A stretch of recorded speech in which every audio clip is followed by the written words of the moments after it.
순순한 관세음보살님께서 모든 중생들을 보살펴 주시듯이 저희들 또한 살아있는 모든 것 위에 행복이 있고 평화가 있고 안락이 있게 하겠습니다. 나모라 타나드라야야 나마갈랴 바루기제 세바레야 사바. 여러분 반갑습니다. 그동안 안녕하셨죠? 만공의 공덕주 여러분들을 비롯해서 우리 불교방송과 함께하고 계신 모든 분들께 날마다 좋은 날 되시기를 먼저 기원드리겠습니다. 환절기에 건강 특히 조심하시고 코로나19에 각별히 조심하셔서 모두 건강한 삶을 사시기를 다시 한번 기원드리겠습니다. 요즘 하고 있는 것이 그 천수경 원전 한글 번역본에서 주문의 이름을 무엇이라고 하느냐 하는 안한존재의 물음에 대해서 부처님께 답하신 9가지 그 얘기에 대해서 지금까지 쭉 말씀을 드렸습니다. 오늘은 9번째 이제 속초 상지 자제타라니에 관한 얘기인데 천수타라니 제목에 대한 그 여러 가지 중에서 종합적으로 보면은 저는 불교를 이제 삼학 그러면은 삼학 수행할 때의 그 세 가지 삼학 그러면은 계정예를 얘기하죠. 계, 정, 해. 그러니까 불자들의 행동 규범을 제대로 지켜야만이 정해질 수 있고 그래야만이 지혜가 나온다. 근데 목적은 우리가 지혜를 얻고자 하는 거거든요. 지혜를 얻어야 되는 거죠. 그래서 불교를 이제 지혜의 종교 그러죠. 지혜의 종교. 그러니까 마찬가지로 천수타라니를 우리가 독송하고 수지하고 기도하고 하는 모든 것들은 그게 이제 계들하겠죠. 불자들의 부처님이 가르치신 행동 기본으로 하나의 수행의 방편으로 천수타라니를 얘기게 되면은 그래서 삼매 들어요. 삼매. 연불 삼매에 쭉 그런 입장이 되는 거예요. 집중해서 기도를 쭉 하게 되면은 당연히 이제 지혜가 나오게 되어 있는 거예요. 그래야 삶을 윤택하게 살 수 있는 그런 입장이 됩니다. 그래서 오늘은 그 지혜에 관한 문제를 이제 제목에 대한 9가지 문제를 쭉 이제 지금까지 더듬어 왔으니까 그다음 종합적으로 지혜에 관한 문제, 이 문제를 여러분과 함께 생각해 보고자 합니다. 그러면은 우선 전에 이제 조사 스님들, 선사 스님들의 어떤 어록을 중심으로 한다든지 마음을 밝힌 그걸 중심으로 해서 얘기를 해보고자 하는데, 우선 제목을 타이틀을 주제를 놓고 봐야 되니까 조금 여러분들이 조금 난이한 조금 어려운 가늠이 가지 않는 그런 제목을 여러분 겨자 알죠? 겨자. 제일 시아 중에 적은 게 겨자씨인데 겨자씨, 그 조그마한 겨자씨 속에 아마 깨보다는 크겠죠. 적은 겨자씨, 이제 씨앗이 이거는 씨앗. 이해를 못하실까 모르는 분이 있을 것 같아서 씨앗. 씨 속에 매산, 산이 들어간다.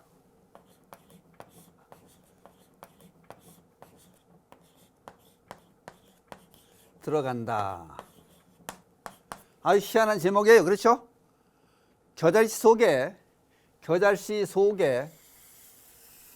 조그만 겨자씨 속에 큰 산이 연주 원 나오기는 수미산으로 나와요. 수미산으로 나오는데 잘 이해를 못하실 분이 있을 것 같아서 그냥 산이라는 얘기로 이제 통칭해서 겨자씨 속에 산이 들어간다. 그게 무슨 엉뚱한 얘기냐? 여러분 헷갈릴 것 같습니다. 근데 이걸 얘기를 하자면은 이제 귀종화상의 귀종화상, 이제 스님의 귀종화상, 스님의 얘기를 들어서 선문답을 한번 시작해봐서 풀이를 해가면서 얘기를 해보려고 합니다. 귀종화상은 마조 도일 스님의 제자예요. 제자로. 근데 이제 생멸원대가 언제 태어나서 언제 열반 드셨는지 그거는 정확히 나오지가 않아요. 근데 다만 마조 도일 스님의 제자다. 그러니까 그거를 이제 추측해서 우리가 알아볼 수 있겠죠. 이제. 그래서 그것만 한번 생각해 보면 될 거예요. 그래서 이제 마조 도일 스님의 제자로 있던 분인데, 그 이제 정신을 이제 마조 도일 스님의 생년 연대를 알려면은 709년도 788년인데, 요때 마조 도일 스님이 계셨던 시기니까 그 마조 도일 스님의 제자니까 그걸 이제 추측해서 알면은 요때쯤 스님이구나 하는 걸 알 수 있을 텐데, 근데 이제 한 스님이 또 이름이 또 특이한, 오늘 이상한 이름만 와. 이 이름이 중국 사람인데, 당나라 때 얘기, 중국 당나라 말기, 당나라 말기 때 이제 얘기예요. 이 일만만이에요. 이만권, 이만권. 요게 그 책에 한 권, 두 권 할 때 만권이에요. 그러니까 성씨는 이신데 만권의 책을 읽고, 이거 대단한 거죠. 만권의 책을 읽었으면은 얼마나 아는 게 많겠습니까? 그래가지고 이 까닭으로 해서, 이 인연으로 해서 이제 벼슬길에 올라서 높은 자리에 이제 있게 된 스님이에요. 근데 이 스님이 찾아와가지고 귀종화상을 다른 스님 소개로 찾아와가지고 귀종화상한테 이제 여쭙습니다. 아까 제가 수미산에 이제 겨자씨를 넣는다는 얘기는 큰 산이니까 산에다 겨자씨를 갖다 집어넣는다는 건 누구나 다 알 수 있는데, 겨자씨 속에 이 수미산이 들어간다. 도대체 이게 무슨 말씀입니까? 이거 가능하지도 않은 얘기를 어떻게 하십니까? 그래가지고 물어요. 그러니까 이게 이제 일종의 선문답 비슷하게 나오는 거죠, 지금. 이런 얘기가 주축이 돼가지고 얘기의 발단이 시작이 됩니다. 그랬더니 귀종화상이 이만권한테 무슨 얘기를 하냐면요. 이게 이제 이걸 물어보는 거예요. 이제 수미산에 겨자씨 들어가는 건 누구나 이해하는데, 요만한 겨자씨 속에 수미산이 다 통째로 들어간다는 얘기는 이해가 되지 않는 얘기입니다. 그러니까 이게 도대체 무슨 얘기입니까? 그 얘기를 물으니까 이제 귀종화상이 물어요. 당신은 어떤 공로가 있기에 벼슬길에 올랐습니까? 물었더니 그걸 아직 모르세요. 저는 만권의 책을 읽고 이제 나오는 그 지식을 체득해서 그것으로 해서 벼슬길에 올랐습니다. 그랬더니 귀종화상이 얘기를 해요. 그 거짓말 작작하시오. 거짓말을 하지 말라 그래. 제가 무슨 거짓말 합니까? 그랬더니 하는 얘기가, 이게 뻔히 알면서도 이제 집요하게 이제 스스로 깨우침을 얻을 수 있도록 유도시키는 거예요. 4대가 공안대, 사람 몸을 4대라고 그러죠. 몸 4대가 공안대, 당신 그 조그만 몸 속에 만권의 책이, 만권이나 이런 책이 요 조그만 당신 몸에 어떻게 들어갑니까? 그러니까 거짓말 아니요. 그러니까 이치를 따져보세요. 지금 묻기를 수미산에 겨자씨 들어간다는 건 이해를 하는데 그 대신에 겨자씨 속에 큰 수미산이 들어간다는 얘기는 이건 허황된 얘기고 믿을 수 없는 얘기 아닙니까? 그랬더니 귀정화 선생님 물어본 거예요. 당신은 어떻게 해서 벼슬길에 올라서 만 권의 책을 읽고 그걸 전 세상에 소문이 다 났는데 그걸 왜 모르십니까? 그냥 거짓말 하지 마시오. 당신 조그만 몸뚱이 속에 만 권이라는 책을 쌓아놓으면 부피가 엄청날 거 아니에요. 근데 그게 어떻게 그걸 다 당신이 가지고 있어 몸속에 들어가고 당신이 알고 있다는 얘기요. 얘기를 묻는 순간 당신 조그만 머릿속에 만 권의 책에 있는 지식을 전부 넣었다 그러지 않소. 그러니까 이 얘기 끝난 다음에 이만곤이라는 사람이 깨달음을 얻어요. 깨달음을 정득하고 그 자리에서 절을 하고 스승으로 삼아요. 귀정화상을. 그 여러분 듣고 그건 깨달음 얻었습니까? 그러면 쉽게 얘기해서 언제 쉽게 쌀 한 톨 갖다 놓고 쌀 한 톨 갖다 놓고 저보고 법문하면 쌀을 요 한 톨 가지고 몇 시간 법문할 수 있어요. 뭐냐면은 쌀 한 톨이 여기에 지금 쌀 한 톨이 갖다 있다 가상합시다. 이거 쌀이 한 톨이 있다 가상하면 이 쌀 한 톨이 있기까지 이 속에는 인류의 역사가 전부 들어가 있고 정치, 문화, 사회, 경제 모든 문제가 쌀 속에 다 들어가 있어요. 왜냐? 농부가 농사를 지으면은 생활이 보장돼야 되고 삶을 살면은 대대로 이어오면서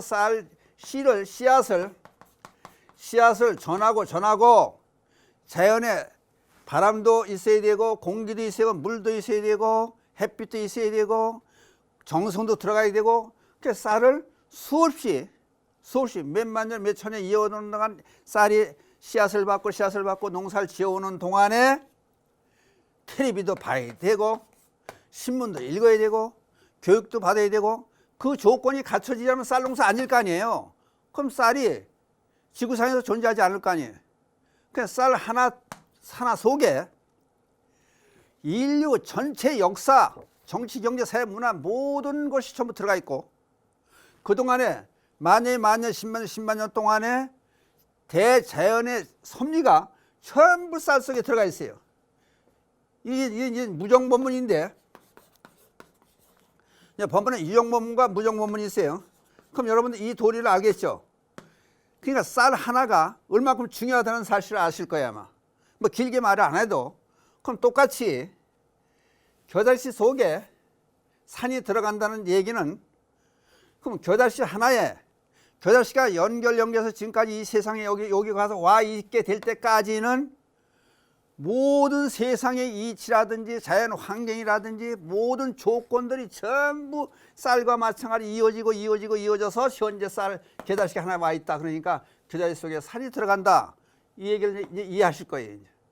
이게 귀정화상에서 나온 말씀인데요. 이게 그러면은 여기서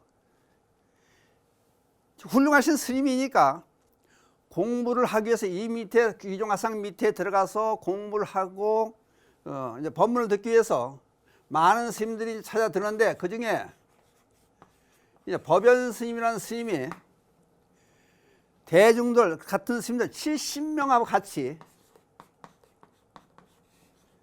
70명 같이 귀정화상을 찾아요. 가요. 띠로 모여서. 그랬더니 도대체 가서 이 얘기를 이제 하죠. 귀정화상한테 저희들이 큰 스님께 공부하기 위해서 여기까지 찾아왔습니다. 저희들을 받아주세요. 그랬더니 이런 미련없는 놈들, 못된 놈들이 있다 그래가지고 당장은 너들 내가 먹여 살리고 키워주고 먹여 살리고 잠재워주고 밥해주고 공부가르칠 여력이 없는 난 그런 스님이 안 돼. 못해나. 난 절대 할 수가 없으니까 당장 나가래. 전부 쫓는 거야 다. 받아줄 수가 없다는 얘기예요. 그래서 전부 쫓아버리니까 쌍욕을 막 하고 심하게 막 하니까 이제 이제 스님들 생각하는 거예요. 저런 스님이 어디 큰 스님이 존경받는 스님이가 말투도 그렇고 욕을 해야 되고 그러니까 그래서 안 나고 그냥 버티고 쭈비쭈비하고 70명이 서 있으니까 안에 들어가더니 그냥 바게스 같은 물을 떠다가 10월달 약간 추위가 약간 올 때쯤 그때쯤인데 아마 요때 조금 지나서 그런가 봐요, 아마. 밖에서 물을 갖다 막 끼얹는 거야, 스님들한테. 그랬더니 한쪽에서는, 아니, 저 스님 미친 스님이구만. 그리고 이제 도망가기도, 일본 도망가는 거야. 아, 저기서 배울 게 뭐 있냐고 도망가기도 하는데, 그래도 안 가고 또 이제 뭐 한 반은 또 있었겠죠. 또 이제 주민주부터 서 있으니까, 가래도 내쳐도 안 간다 그러더니 들어가더니 아궁에 가서 삼태기에다가 불 떼고 난 재를 삼태기에 퍼다가 막 끼는 거예요. 바람에도 날리고 그러니까 물에 이제 흠뻑 뒤집어 쓰고 물벼락을 줬으니까 그런 상황에서 재를 갖다 뿌리니까 얼굴이고 뭐 그냥 전부 시커멓게 재가 돼가지고 엉망이 된 거예요. 그랬더니 그냥 전부 혀를 차면서 아니 저 따위 스님한테 뭘 배울 거 있냐고 그래가지고 전부 수설대고 다 갚으래요. 시간만 낭비하고 잘못 왔다고. 그랬더니 법연 스님하고 세 스님이 세 분 스님만 끝까지 남는 거예요. 저는 절대 못 가겠습니다. 하여튼 어떻든지 간에 스님의 가르침을 받고 그리고 여기서 견뎌내겠습니다. 그래서 셋이 이제 70명이 다 도망가고 스스로 도망간 거지.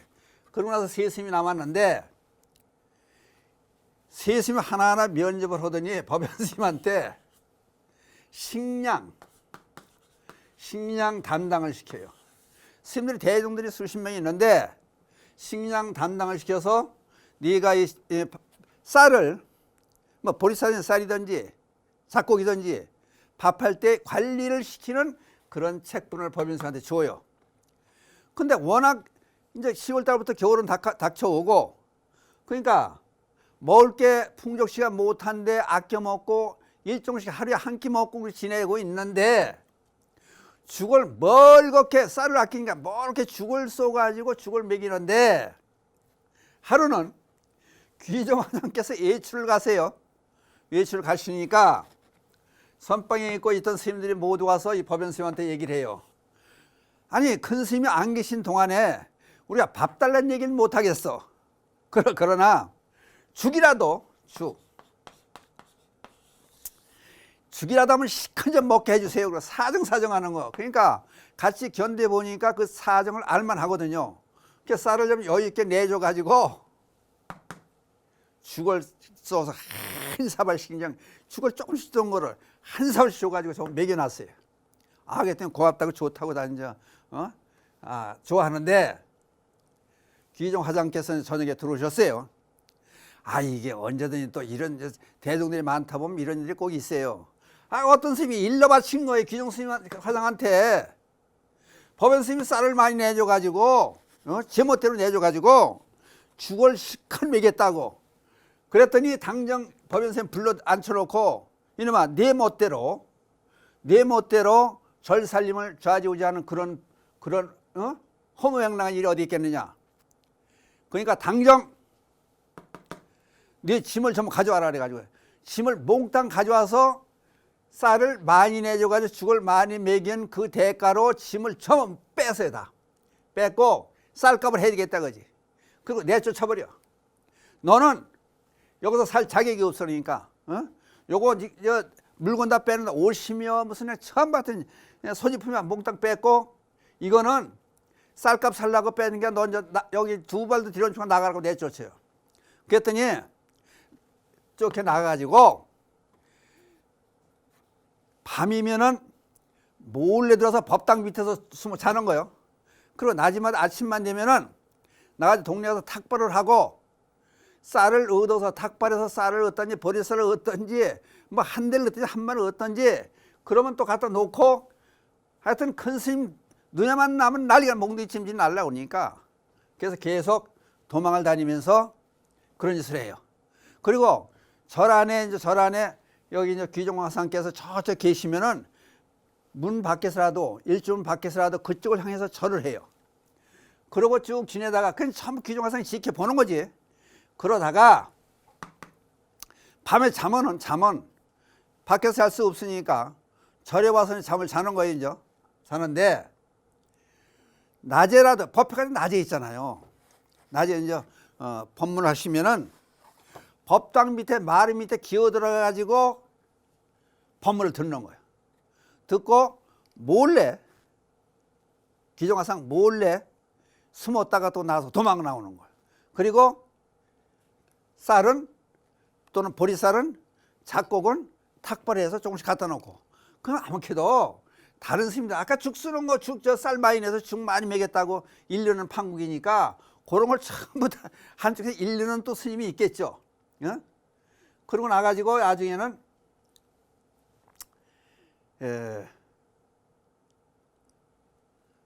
하루는 귀종화상이 이제 법연 스님을 한 1년 쭉 지켜보는 거예요. 이제 그게 얼마나 끈질긴가. 이제 우리말로 하면 학결이지, 공부하려고 하는 그 마음이 얼마나 돈독한가, 신심이 돈독한가, 그거를 쭉 지켜본 거지. 근데 여하튼 간에 법문은 다 듣고 말 밑에 들어가서라도 잠은 저리 와서 몰래 숨어 자더라도 대중들을 위한 탁발을 해서 한 대박이 됐든 두 대박이 됐든 전부 갖다 놔주면서 그렇게 열심히 하는 모습을 쭉 지켜보신 거지. 1년 동안 지켜보더니 하루는 불러드려. 법연 스님 불러드려. 그냥 법연 스님이 쫓아와서 그냥 무릎 꿇고 앉아가지고 그냥 어떻게 할지 모르지. 이제 또 마저 죽나 보다 생각하고, 그랬더니 이제 내가 조금 기다렸다가 법회에 가서 법문을 하라. 법문을 시켜요. 법문을 하라고 법문을 시키는 거예요. 그러니까 앉혀놓고 이것저것 가르치지 않고라도 귀동냥하고 주변에서 그림자처럼 쫓아다니면서 공부하고 그런 과정을 쭉 지켜보고 나서 결국은 인가해 주는 거야. 법을 내리는 거야. 법연 스님한테 법문을 시켜서 인정을 해 주는 거야. 그 정도 됐으면은 너는 법문할 자격이 있다. 대중들이 깜짝 다 놀라는 거지. 그러니까 한번 좀 생각해 보자고. 이런 열의가 있어야지. 예를 들어서 행동도 바르게 하고, 다시 돌아 개정예로 하고, 공부도 열심히 하고, 그리고 이제 바르게 정도 들어, 이제 선매도 들고, 그럼 자연히 지혜가 나온다 그러죠. 그러면은 결국은 지혜라고 하는 것이 아까 이만건과 기종화생의 얘기에서 들었듯이 이걸 배워서 하는 게 아니거든요.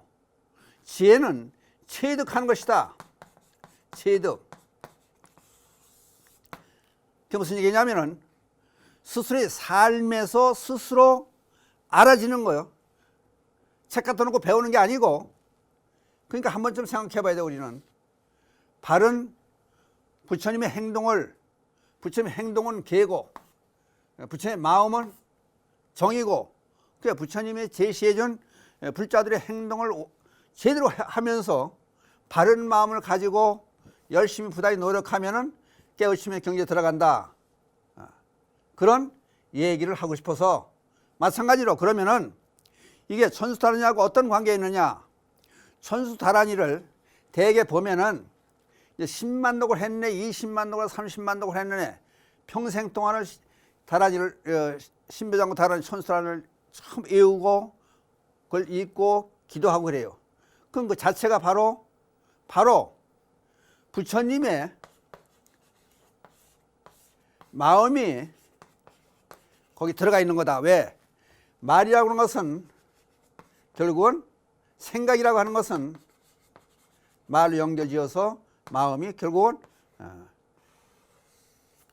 여기에 다란이 속에 다 함축되어 있는 것이다. 그 속에서 결국은 부단히 노력하다 보면은 진리를 얻게 되어 있는 거다. 그러니까 다른 사람들이 가끔가다 그런 얘기를 생각해 보자고요. 성철 스님께서 책을 보지 말아라 그래. 책을. 그러니까 한쪽에서는 책 보지 말라는 엉뚱한 스님도 있다 해서 비평이 대산도 됐습니다. 근데 이 책 보지 말라는 얘기는 뭐냐면은 다른 사람이 써놓은 얘기를 보고 자기가 체험도 하지 못한 것을 책을 보고 달달 외워가지고 자기 것인 양 요걸 인용만 하는 그런 못된 사람들이 있으니까 책을 보서 아르마리를 내지 마라. 분별심을 내지 마라. 그러니까 불교는 그러니까 분별심. 그러니까 부처님의 일대기라든지 부처님의 사상이라든지 법문이라든지 팔만대장경을 볼 수 있는 봐가지고 보되 그거는 뭐냐? 결국은 깨우침을 달이라 상징은 달을 깨우침이라고 봤을 때 팔만대장경은 달을 가르치는 손가락이다 그래요 대개.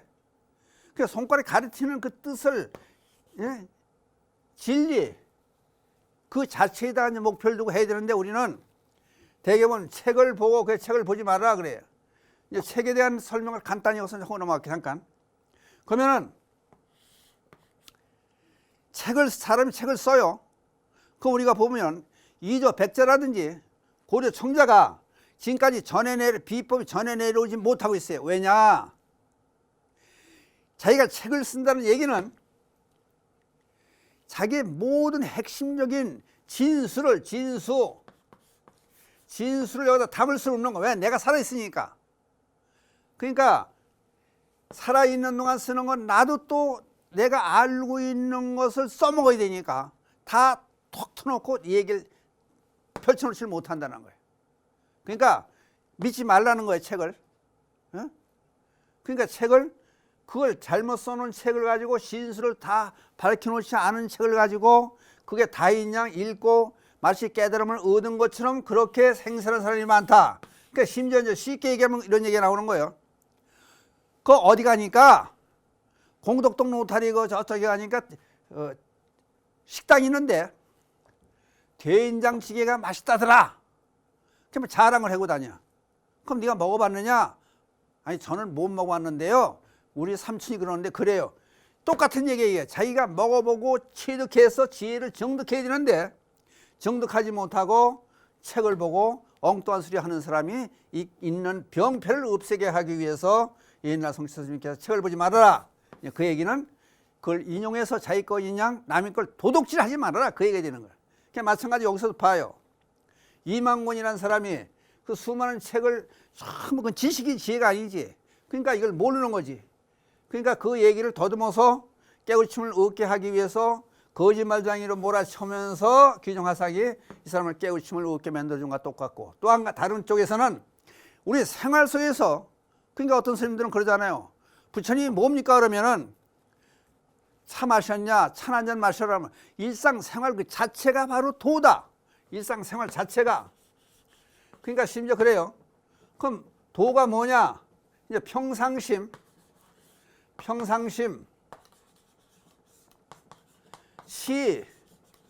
도 그래요.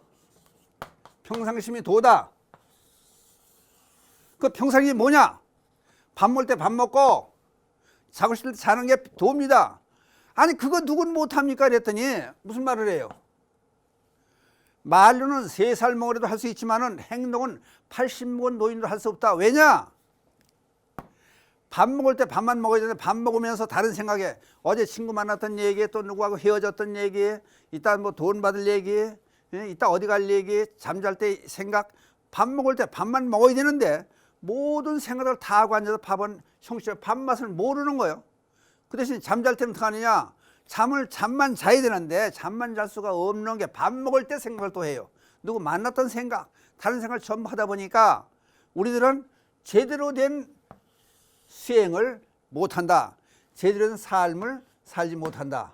그 얘기야. 그러니까 일상생활을 생활 속에 불교가 있는 거지 생활을 떠나서 생활은 아무 개차반 뭐냐 아무렇게나 해놓고 그렇게 깨달음을 얻는다든지 불교를 아는 덕기 잘못하면 도둑질하는 것과 똑같고 사기치는 것과 똑같다. 그러니까 행동을 바르게 해야 된다. 다시 처음에 시발점 돌아가요.